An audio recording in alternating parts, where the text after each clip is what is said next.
এক্সেলের মাধ্যমে যখন আপনার নির্দিষ্ট অ্যামাউন্টের চার্ট করতে হয় তখন এই নিয়মটি ব্যবহার করতে পারেন। প্রথমে আমরা লিখব equal spark line first bracket, তারপর যে সংখ্যাগুলোর চার্ট বের করব সেগুলো প্রথম থেকে শেষ পর্যন্ত এভাবে টান দিয়ে ছেড়ে দিবেন।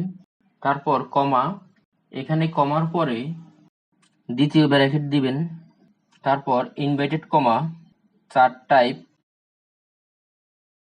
আবার ইনভার্টেড কমা, তারপরে নর্মাল কমা দিবেন, ইনভার্টেড কমা, কলাম,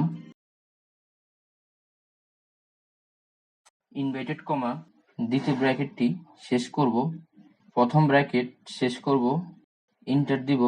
দেখুন এখানে চার্ট চলে আসছে।